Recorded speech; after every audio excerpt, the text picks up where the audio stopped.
Good morning, friends. Thanks for joining us today for part 2 of Sutta study with Bhante Suddhaso. Today we'll be looking at part 2 of the Rāhula Sutta, the Greater Discourse of Advice to Rāhula. So in the live chat, you'll find the link to the sutta if you'd like to follow along. And if you have questions at any time, you can write them in the live chat and Bhante will address them at the end of the talk. It's good to write them in as soon as they occur to you so that we have enough time at the end to get to all of them. And good morning to Michael and Scott, Aaron, Geeta, Edward, and Sarah. Thanks for joining us, and Jens. And good morning to all our friends who are just watching right now. So this morning, I'll pass things over to Bhante Suddhaso, who will guide us in some sutta study. Namo tassa bhagavato arahato samma sambuddhassa. Namo tassa bhagavato arahato samma sambuddhassa. Namo tassa bhagavato arahato samma sambuddhassa. Buddhang dhammang sanghang namassami.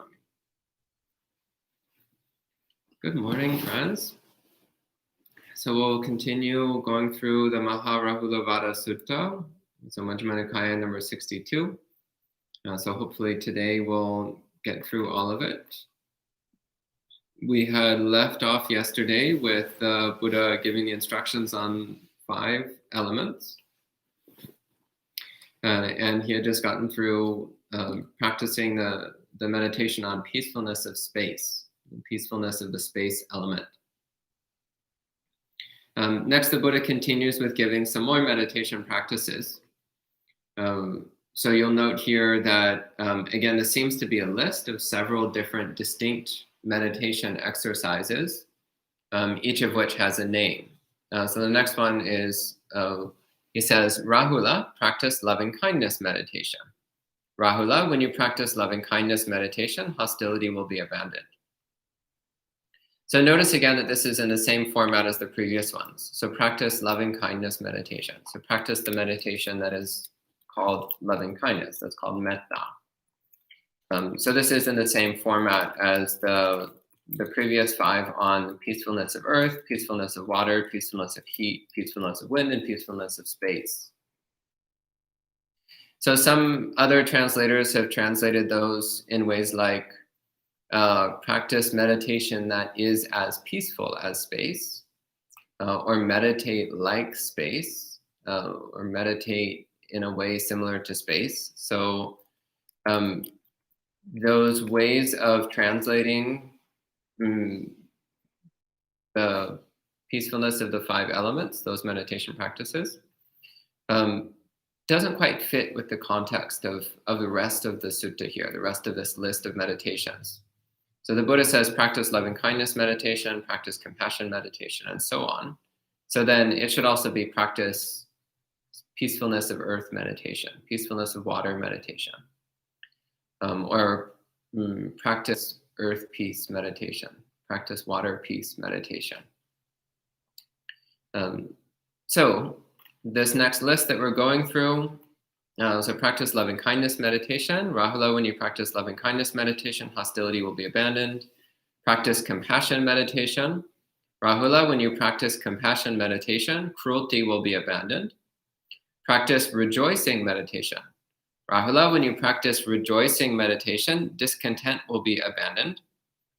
Practice equanimity meditation. Rāhula, when you practice equanimity meditation, aversion will be abandoned.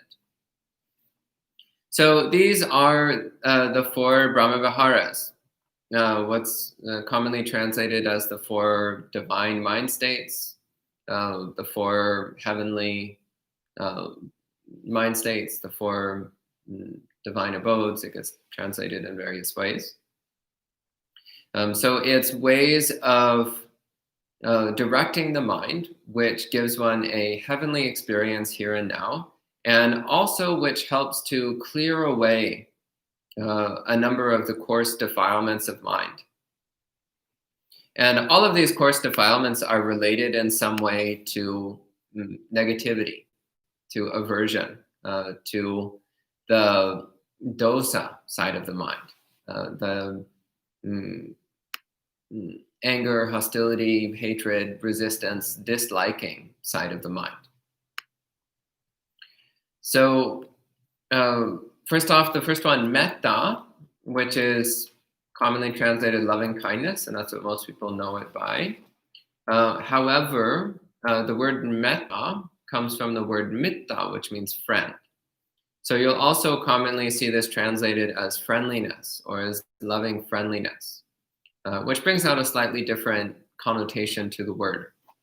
Either way, the practice of metta is to cultivate the simple, boundless wish for the happiness and well-being of all sentient beings. So loving kindness is a very simple, straightforward state of mind, wishing for everyone to be happy. And you practice in this way, then you won't have hostility towards anyone. You won't have any malevolence or ill will towards anyone. The second one, compassion, in Pali is karuna. So karuna is the wish for beings to be free of suffering. So this is a little more refined than metta. So metta is just, may they be happy. Karuna is, may they be free of suffering. So karuna first requires the acknowledgement that there is suffering. And then from that acknowledgement of suffering, then there is the wish for beings to be free of that suffering. So it's a little more refined, a little more insight, a little more wisdom is required to practice karuna, to practice compassion. Metta, again, is very simple. Karuna is slightly more complex. And the Buddha says when you practice compassion meditation, cruelty will be abandoned. So cruelty is wishing for others to suffer. So it's the polar opposite of compassion. Compassion is wishing for others to be free of suffering. So when you're wishing for others to be free of suffering, you can't possibly also wish for them to suffer. These are incompatible mind states. So when the mind is filled with compassion, there will be no cruelty in the mind. The next one is, it says, practice rejoicing meditation. This is a very literal translation. The Pali word is mudita. So mudita comes from the root mud, which means joy. It means delight, happiness. So mudita literally means joyfulness. So practice joyfulness meditation. That would actually be better than rejoicing. I might change this.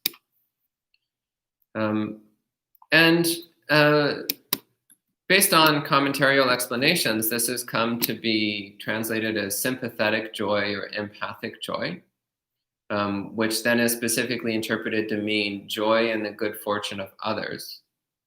And that always seemed a little bit strange to me, because the other three Brahmaviharas are all universal. There's no self or other involved in any of them. Metta, may everyone be happy. Karuna, may everyone be free of suffering. Equanimity, everything is okay. Like each one has this universal quality. So it always struck me as a little bit strange that mudita is rejoicing in the good fortune of others, that it introduces this dichotomy into things which are otherwise universal qualities. So it's useful to reflect on the fact that mudita itself just means joyfulness. So it's cultivating a joyful mind. And this also is clarified when the Buddha says that joyfulness is the counter to discontent. So discontent is when you're not satisfied with the way things are. You're not appreciative of the way things are. You're not happy with the way things are. So instead, we're cultivating joyfulness, cultivating contentment, satisfaction, appreciation of this moment, whatever it is. So in the talk last night, I spoke about practicing resignation with the present moment.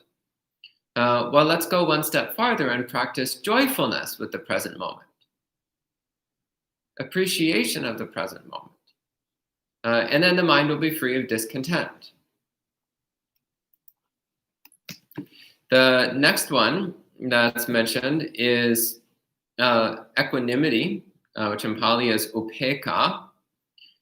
So equanimity is the balanced state of mind which neither craves nor rejects. So equanimity also involves clear attentiveness. So the word upekkha actually comes from two parts, upa, which means close, and ikka, which means to look. So upekkha literally means looking closely at one's experience. But it's looking closely without reacting with either desire or aversion, without trying to either hold on or push away.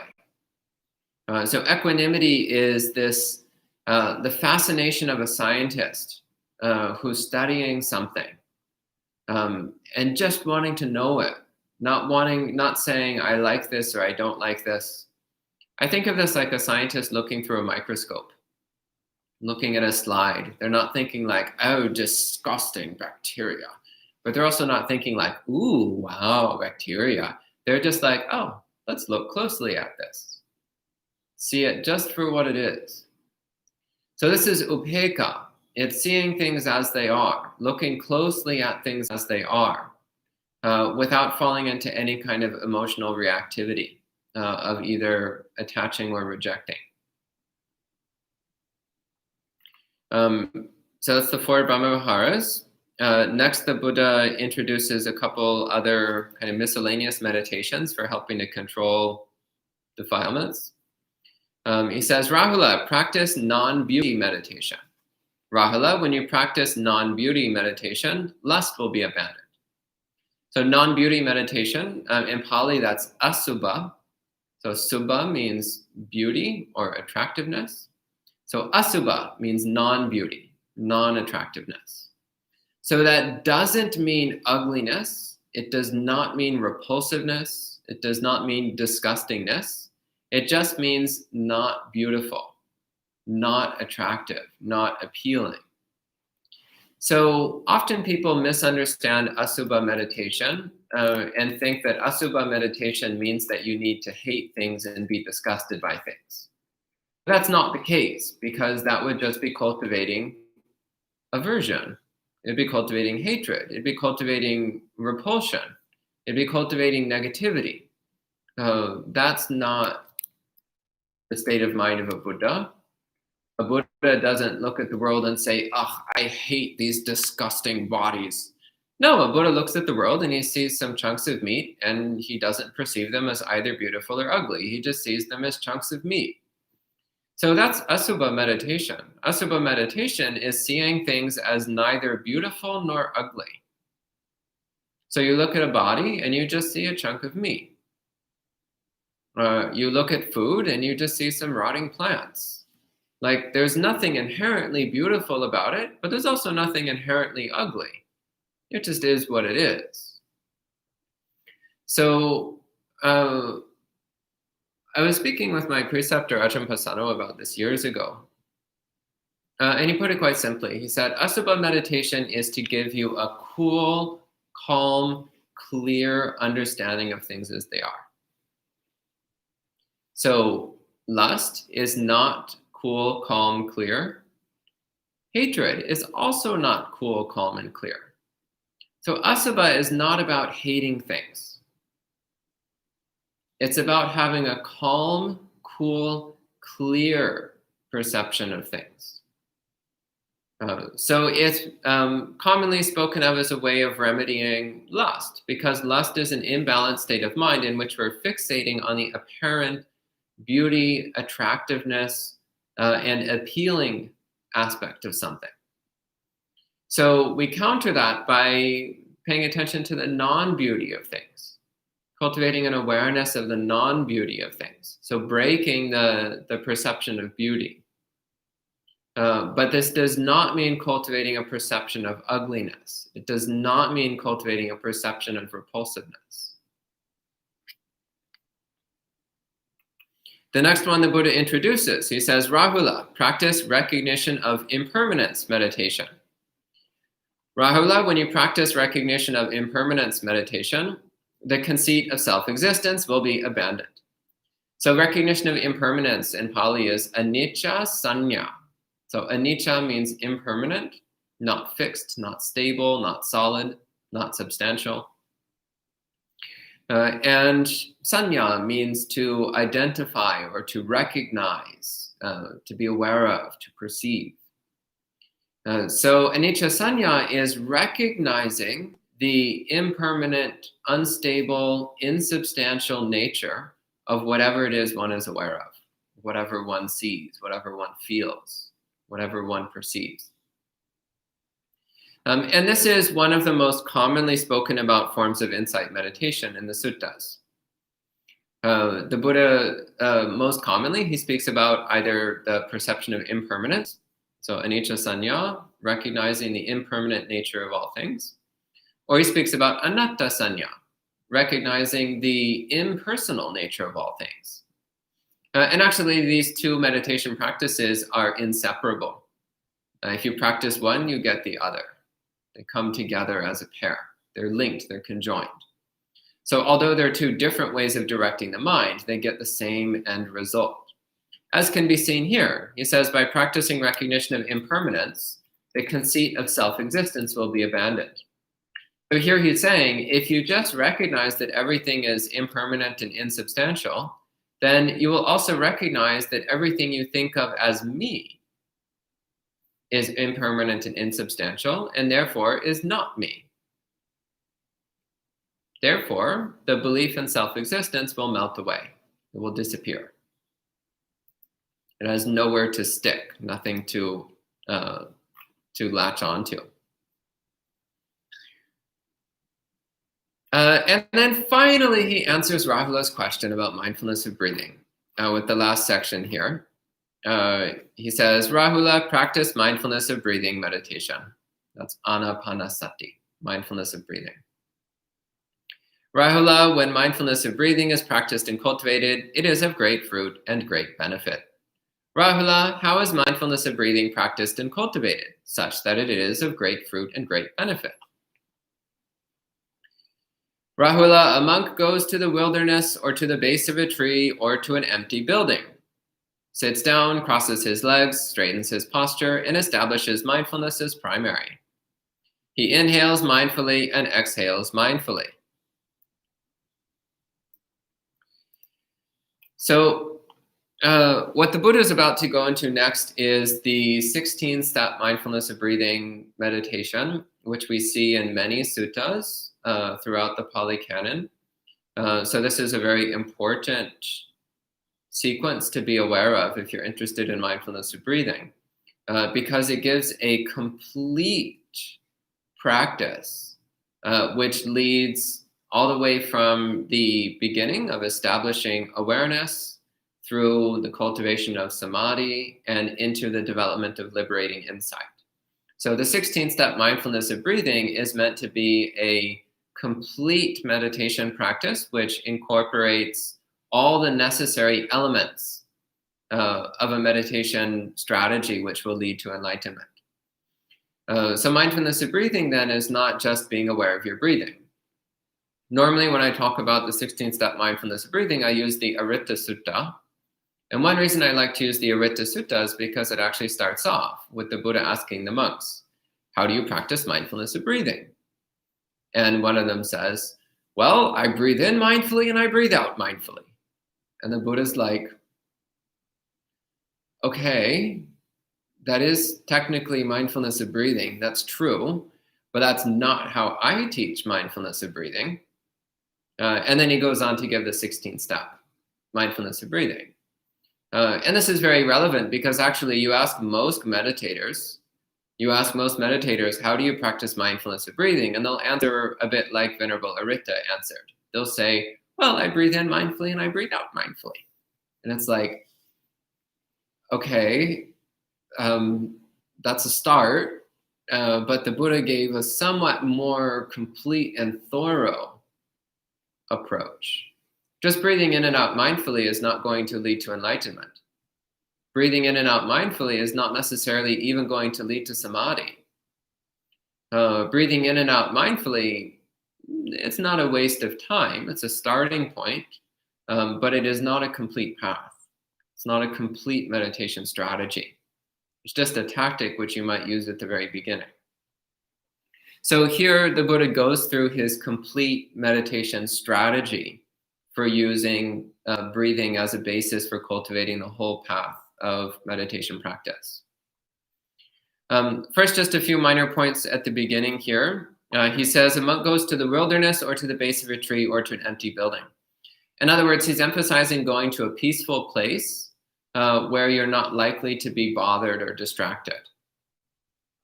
So in a wilderness or in an empty building, that means there's not other people around who might come and try to talk to you. There's also not things to distract you. So empty building can mean empty of other people, but it also means empty of clutter. Often if you walk in a monk's room, which you should not do without permission, by the way, but if you walk in a monk's room, often you'll find that they have very, very few possessions. Very, very minimal things. So there's no clutter. The room is mostly empty. And that has a strong effect on the mind. When you're in an empty room, you have an empty mind. When you're in a cluttered room, you have a cluttered mind. Of course, this is not universally true. You can have a cluttered mind in an empty room, as many meditators have figured out by now. But it's more difficult to have an empty mind when you're in a cluttered room. And also, if you live a cluttered life, a life cluttered with a lot of extra activities and concerns and involvements and engagements, a life caught up in seeking possessions, seeking recognition, seeking wealth, seeking accomplishments, then your mind will be very cluttered and it will be very hard to make progress in your meditation practice. So going to an empty building, it's also indicating the importance of living an uncluttered life, both externally and internally, as being a support to the development of a successful meditation practice. It says one sits down and crosses one's legs. So if you're physically capable of sitting cross-legged, it is highly recommended. It is the traditional meditation posture for good reason, and that's because it works. Of course, if you're capable of sitting full lotus, it's highly recommended.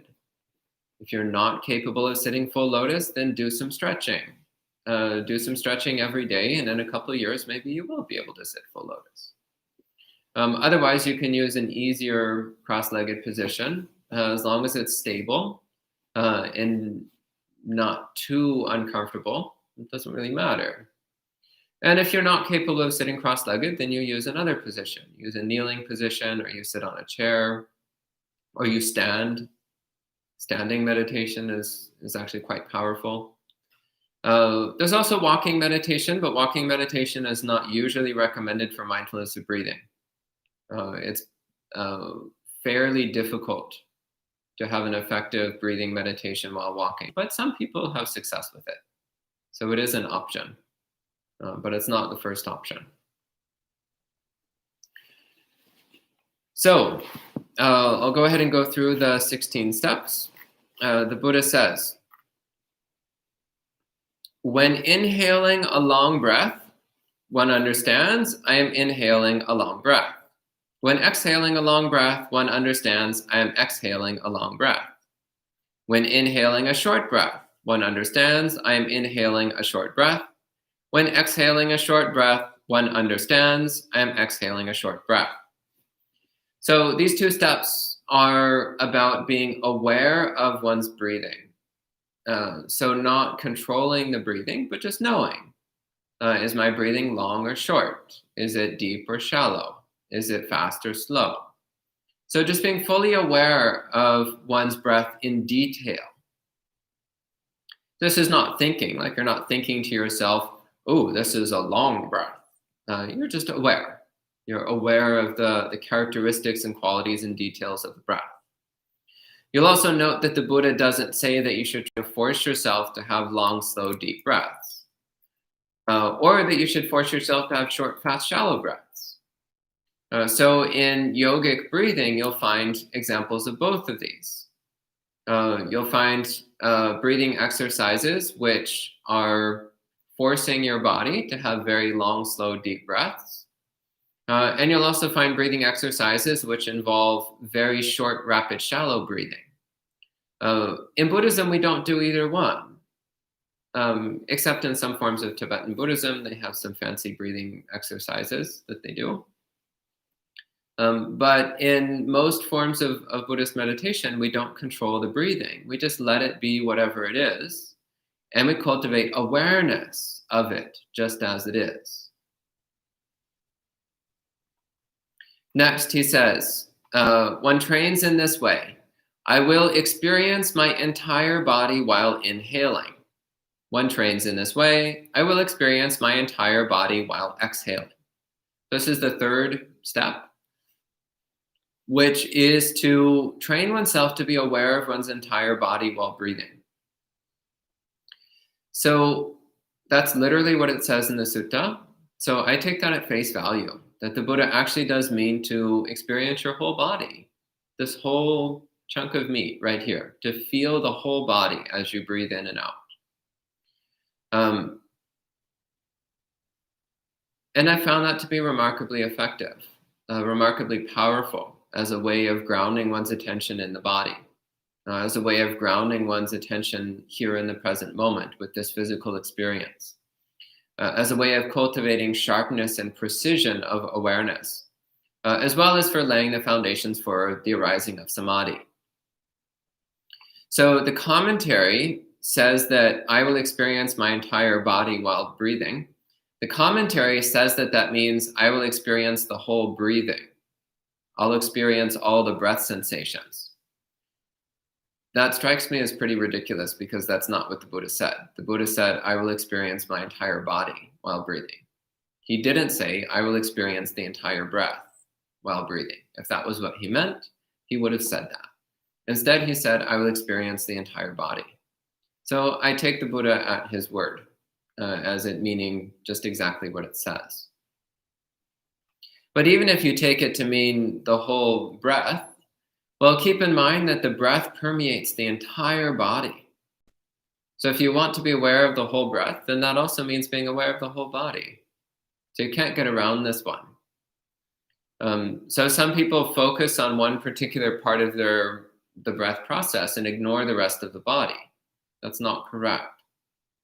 It's fine to focus on one particular part of the breath process, commonly the tip of the nose or the abdomen, sometimes other places in the body, but usually it's one of those two. It's fine to place your attention there as long as you're still aware of the entire body, as long as you're not ignoring the rest of the body. And the fourth step, the Buddha says, one trains in this way. I will still all physical activity while inhaling. One trains in this way. I will still all physical activity while exhaling. In other words, as you breathe in and out, let the whole body be still so that nothing in the body is moving. There's no physical motion happening at all, except for the subtle motion of the breath itself, with no other movement in the body. Otherwise, let the body be as still as a stone, as motionless as a stone. The fifth one, he says, one trains in this way, I will experience euphoria while inhaling. One trains in this way, I will experience euphoria while exhaling. So as you breathe in and out, as you breathe in, build up this feeling of pleasantness all through the body, enjoying the body as you breathe, enjoying the physical sensations of the body as you breathe. And similarly, the next one, it says, I will experience pleasure while inhaling. One trains in this way, I will experience pleasure while exhaling. So similarly, having a sense of happiness, of pleasantness, of comfort in the body. So as you're breathing in and out, feeling that sense of pleasure and comfort as the breath flows in and out of the body. And this is something to cultivate, to develop. to actively develop an enjoyment of the body as it breathes. Next, he says, one trains in this way, I will experience mental activity while inhaling. One trains in this way, I will experience mental activity while exhaling. In other words, at this point, you've been paying close attention to your breathing. You've brought the body to, you're feeling the whole body. You've brought the body to stillness. You're enjoying the body, appreciating the body. Now be aware of your mind. As you breathe in and out, be aware of the activity in the mind. Be aware of the thoughts, the emotions, the reactions that are going on in the mind. And next, he says, one trains in this way, I will still all mental activity while inhaling. I will still all mental activity while exhaling. And as you become aware of all that mental activity, let it come to an end. Let it come to a standstill. Let it settle out and cease happening. Next, he says, one trains in this way, I will experience the mind while inhaling. One trains in this way, I will experience the mind while exhaling. So this is the 9th step. So as the coarse mental activity starts to fade away, to cease, then you start to become aware of the underlying feeling of the mind. So one way I relate to this is it's like a painting.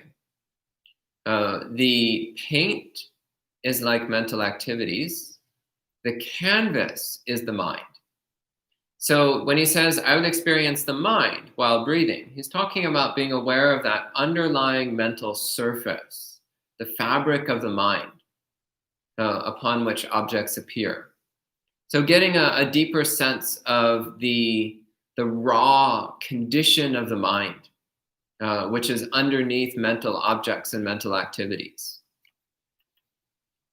And next he says, one trains in this way, I will enjoy the mind while inhaling. One trains in this way, I will enjoy the mind while exhaling. So really enjoy your mind.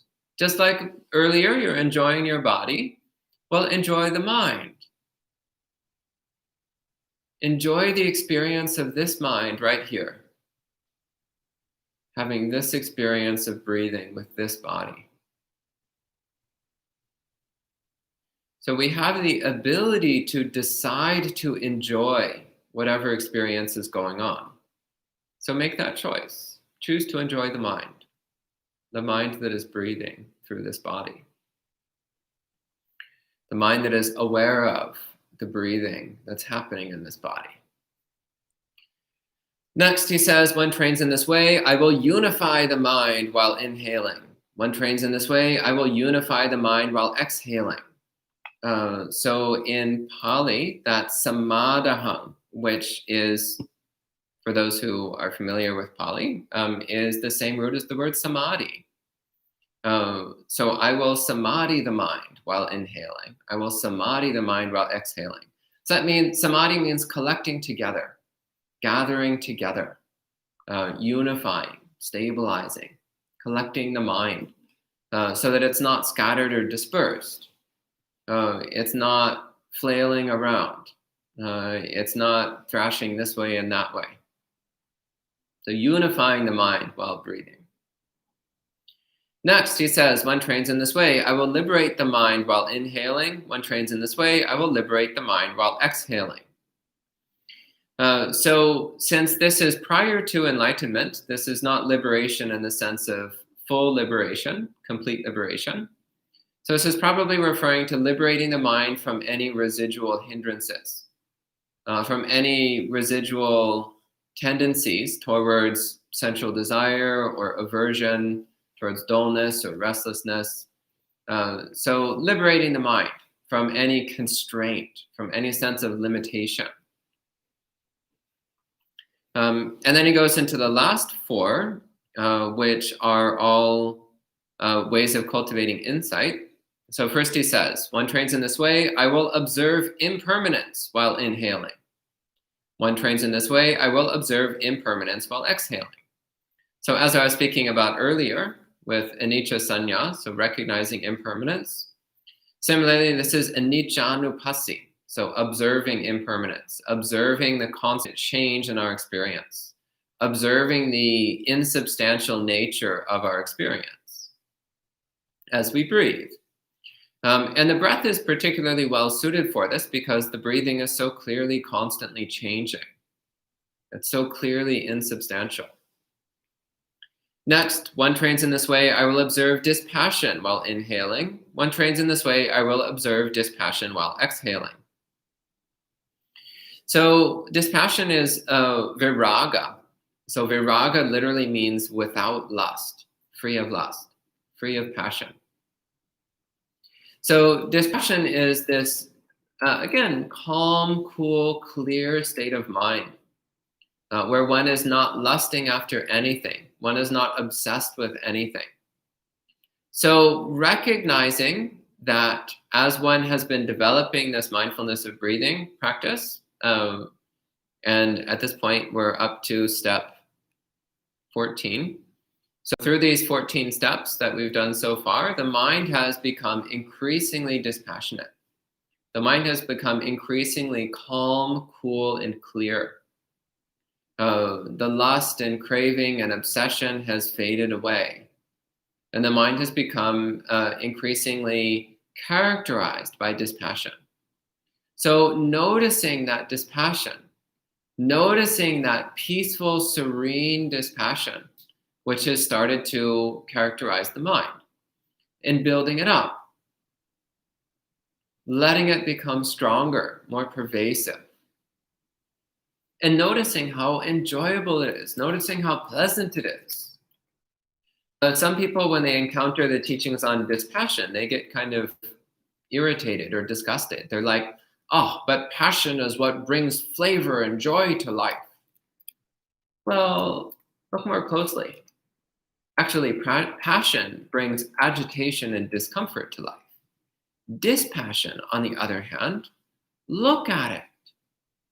When it's present in the mind, observe dispassion, pay attention to dispassion, and you'll see how sublimely joyful it is, how blissfully serene it is. Dispassion is magnificent,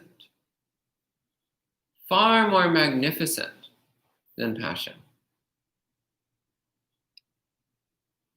Next, he says, one trains in this way, I will observe cessation while inhaling. One trains in this way, I will observe cessation while exhaling.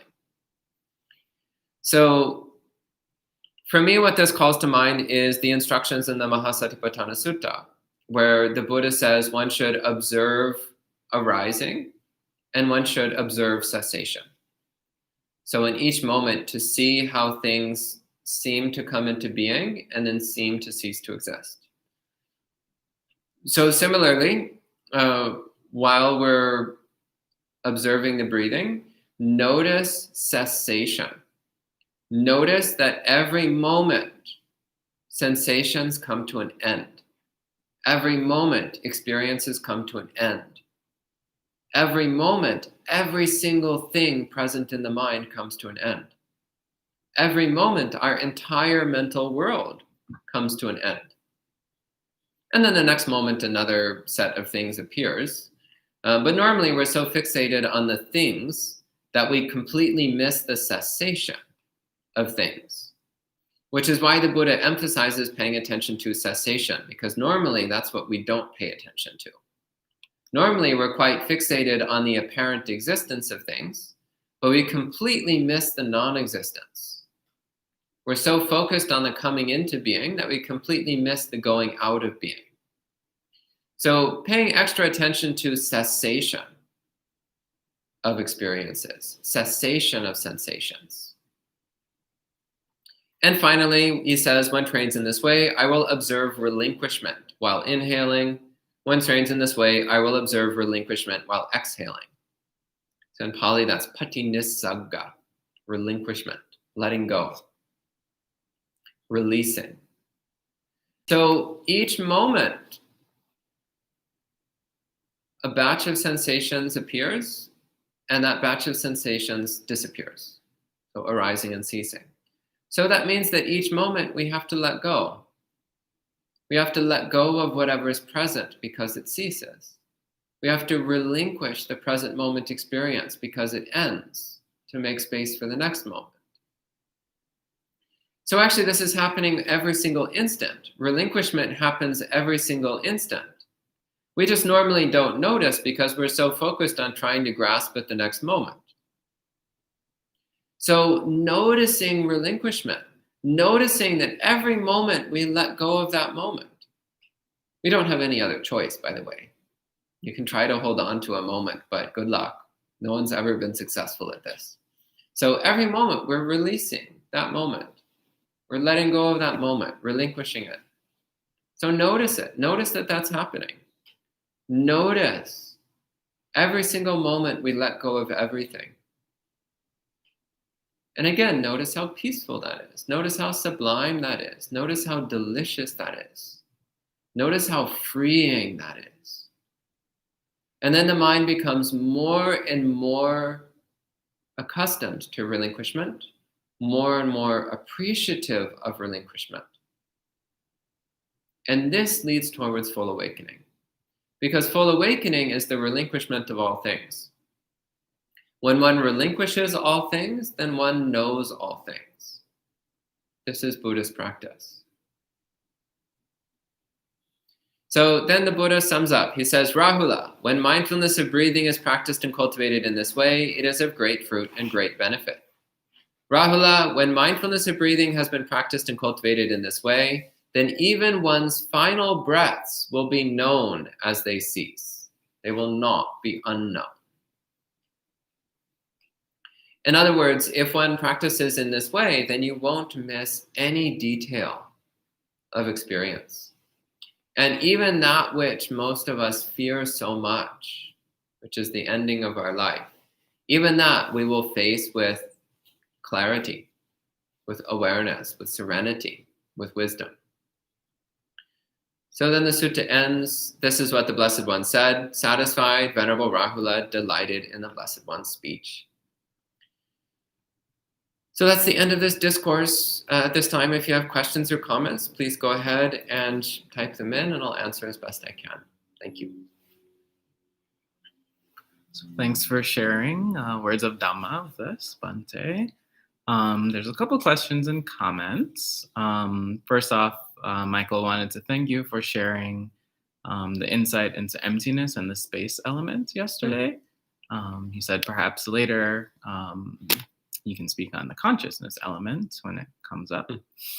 And then we have a couple more friends joining us. Jessica, Liz, Jitavi, Robin, and that's it. Okay. But we have a couple comments and questions. So Michael says, I usually use the phrase universal friendliness to clearly separate it from the more common understanding of love. Is that right to do?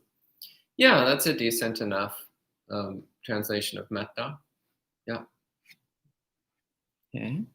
And then Robin asks, are these meditations something one should sit and do for an extended period of time, do passively throughout the day, or both? Both.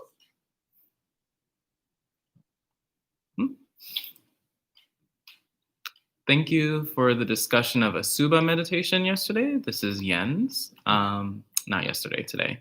It gives a greater understanding to this practice. And then Michael also says, I've always been taught that we turn away from the body or bodies by seeing the ugliness of them.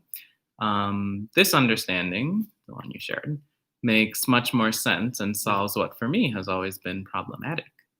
Good.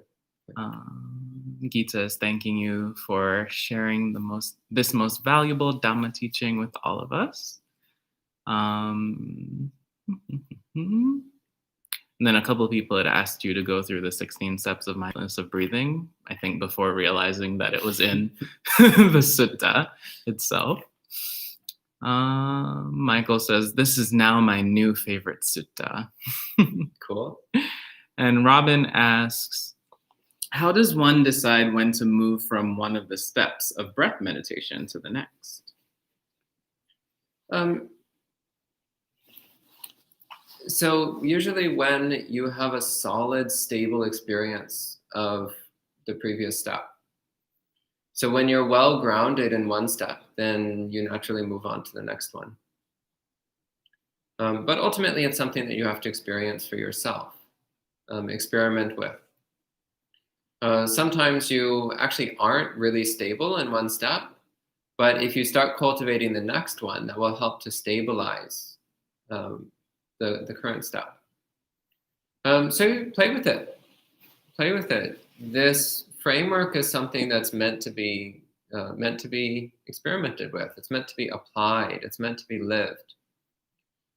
So don't take it too rigidly, but rather use it as a framework for developing your meditation practice. Color outside the lines. It's okay. But also be aware that the lines are there in order to give you some structure so that you don't get too out of control. Okay?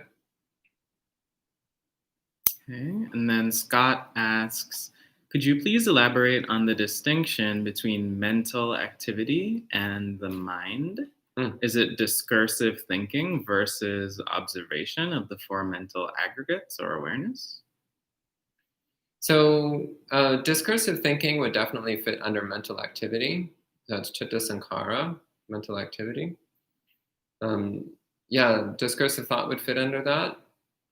My idea of mind is that mind is the underlying awareness or consciousness.